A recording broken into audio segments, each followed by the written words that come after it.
नमस्कार, 4 PM में आप सभी का स्वागत है और मैं हूं आपके साथ आकांक्षा यादव। आखिर क्यों लोकसभा स्पीकर ओम बिरला के चाय के ऑफर को एलओपी राहुल गांधी ने ठुकरा दिया? आखिर क्यों संसद सत्र के समापन के बाद निभाई जाने वाली एक पुरानी परंपरा इस बार टूट गई?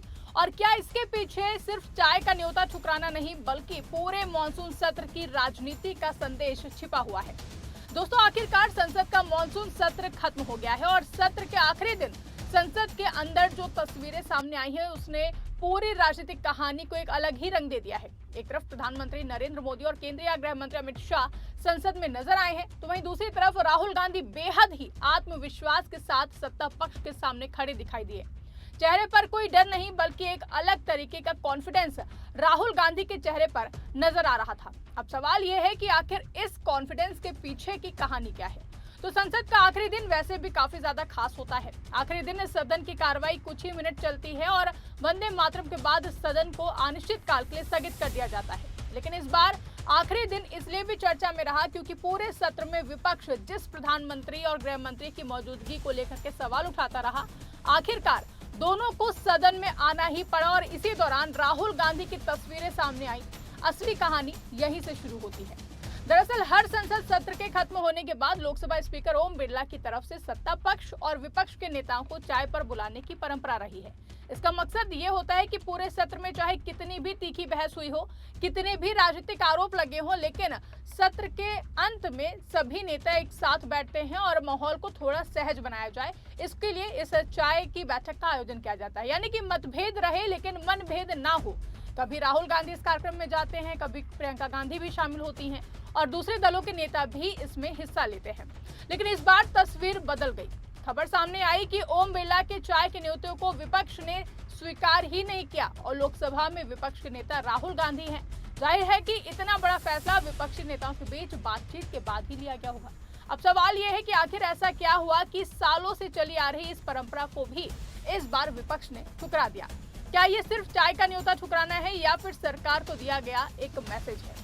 तो इसका जवाब समझने के लिए हमें पूरे मॉनसून सत्र की कहानी को समझनी होगी, क्योंकि इस पूरे सत्र में राहुल गांधी लगातार विपक्ष को एकजुट रखने की कोशिश करते हुए दिखाई दिए। 20 जुलाई के बाद जंतर मंतर पर जिस तरीके से पुलिस कार्रवाई हुई उसको लेकर के भी विपक्ष के सभी नेता प्रदर्शन करते हुए देखे गए। राहुल गांधी सड़कों पर उतरे। इसके बाद लगातार विपक्षी नेताओं की बैठकें हुई। मल्लिकार्जुन खड़गे के चैम्बर में इंडिया गठबंधन के नेताओं की बैठक होती रही और आगे की रणनीति पर चर्चा होती रही। फिर वही रणनीति संसद के अंदर भी दिखाई देती थी, जहां सरकार सदन चलाने की कोशिश करती और विपक्ष अपनी मांगों पर अड़ा रहता। धीरे धीरे राहुल गांधी ने सिर्फ एक मुद्दे तक खुद को सीमित नहीं रखा, बल्कि धर्मेंद्र प्रधान से जुड़े विवाद के बाद उन्होंने सीधा केंद्रीय गृह मंत्री अमित शाह पर फोकस कर दिया। सवाल उठाया कि छात्रों पर पुलिस कार्रवाई किसके आदेश पर हुई, लाठीचार्ज क्यों हुआ, पैलेट गन का इस्तेमाल किसके निर्देश पर हुआ, और अगर सरकार के पास जवाब है तो गृह मंत्री सदन में आकर जवाब क्यों नहीं देते हैं। यही से पूरे सत्र की राजनीति बदलती हुई नजर आई, जहां विपक्ष ने अमित शाह की संसद में मौजूदगी को ही सबसे बड़ा मुद्दा बना दिया। राहुल गांधी बार बार कहते रहे कि गृह मंत्री को सदन में आकर विपक्ष के सवालों का जवाब देना चाहिए, सिर्फ बयान देने से काम नहीं चलेगा। यही वजह रही है कि अमित शाह के लापता होने के पोस्टर तक संसद परिसर में दिखाई दिए। विपक्षी सांसद पोस्टर और टी शर्ट लेकर पहुंचे और सवाल उठाया कि आखिर गृह मंत्री सदन में क्यों नहीं आ रहे। दोस्तों, राजनीति में किसी नेता की इमेज सिर्फ भाषणों से नहीं बनती है, बल्कि संकट के समय में वो नेता सामने आता है या नहीं, ये भी उनकी इमेज का एक हिस्सा होता है। अमित शाह की इमेज एक मजबूत और आक्रामक गृह मंत्री की रही है, लेकिन इस बार विपक्ष ने उनकी मौजूदगी को ही बड़ा सवाल बना दिया है। राहुल गांधी लगातार पूछते रहे कि अमित शाह आए और जवाब दें, आखिर वो क्यों नहीं आ रहे। यानी कि हमला सिर्फ सरकार पर नहीं था बल्कि सीधे गृह मंत्री की जवाबदेही पर था और इसका असर भी दिखाई दिया। सरकार को विपक्ष से बातचीत करनी पड़ी। संसदीय कार्य मंत्री किरेन रिजिजू की राहुल गांधी से मुलाकात हुई, गतिरोध खत्म करने और संसद चलाने को लेकर भी बातचीत हुई। लेकिन राहुल गांधी की तरफ से साफ साफ कह दिया गया कि सिर्फ औपचारिक बातचीत से काम नहीं चलेगा, विपक्ष के मुद्दों पर चर्चा करनी होगी और सरकार को जवाब देना होगा सभी सवालों के। यही वजह है कि इस पूरे सत्र में राहुल गांधी की भूमिका सिर्फ एक विपक्षी नेता तक सीमित नहीं रही, वो लगातार विपक्षी रणनीति के केंद्र में दिखाई दिए। जब सदन में बोलने का मौका नहीं मिला तो उन्होंने प्रेस कॉन्फ्रेंस के जरिए अपनी बात जनता तक पहुंचाई।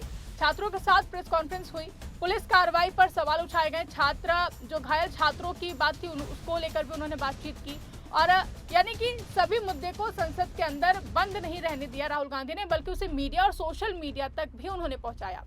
दोस्तों, यही नैरेटिव की लड़ाई थी। सरकार की तरफ से जवाब आने से पहले विपक्ष अपना सवाल जनता के सामने रख देता था।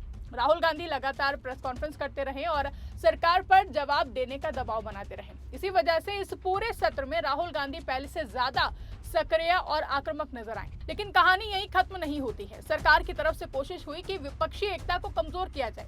अलग अलग विपक्षी दलों के अपने अपने मुद्दे थे। समाजवादी पार्टी के लिए कुछ मुद्दे बेहद ही महत्वपूर्ण थे, जबकि कांग्रेस के लिए अलग ही मुद्दे थे।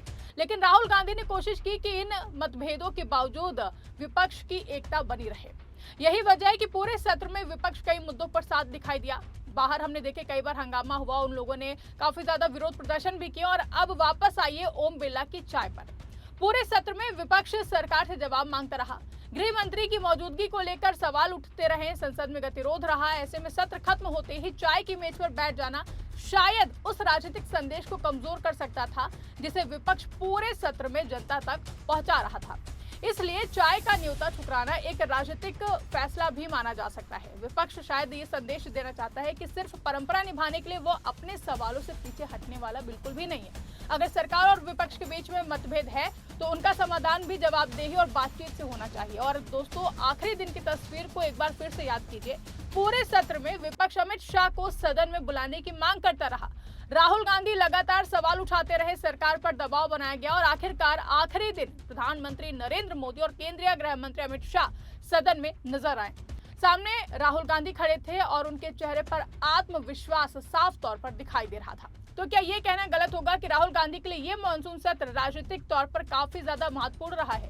उन्होंने विपक्ष को एकजुट रखने की कोशिश की, अमित शाह को लेकर लगातार सवाल उठाए और सरकार पर जवाब देने का दबाव बनाया। यही वजह है कि ओम बिरला की चाय का न्योता ठुकराना भी अब सिर्फ एक छोटी राजनीतिक घटना नहीं रह गया है, बल्कि सवाल अब ये है कि क्या राहुल गांधी का ये फैसला सही था? क्या चाय का न्योता ठुकराकर विपक्ष ने सरकार को एक बड़ा मैसेज दिया है? क्या पूरे मॉनसून सत्र में राहुल गांधी ने विपक्ष का नैरेटिव अपने हाथ में रखा है? और क्या अगले सत्र में भी विपक्ष इसी रणनीति के साथ सरकार को घेरता नजर आएगा? क्योंकि मॉनसून सत्र खत्म हो गया है, सदन स्थगित हो चुकी है और लेकिन राजनीतिक सवाल खत्म नहीं हुए हैं। अमित शाह से जुड़े सवाल अपनी जगह पर हैं, छात्रों से जुड़े मुद्दे अपनी जगह हैं और विपक्ष की रणनीति भी अब अगले सत्र में किस दिशा में जाएगी ये देखना बेहद ही दिलचस्प होगा। आपको क्या लगता है, क्या राहुल गांधी का ओम बिरला की चाय का न्योता ठुकराना सही फैसला था? क्या ये सिर्फ एक परंपरा तोड़ना है या फिर सरकार के खिलाफ बड़ा राजनीतिक मैसेज?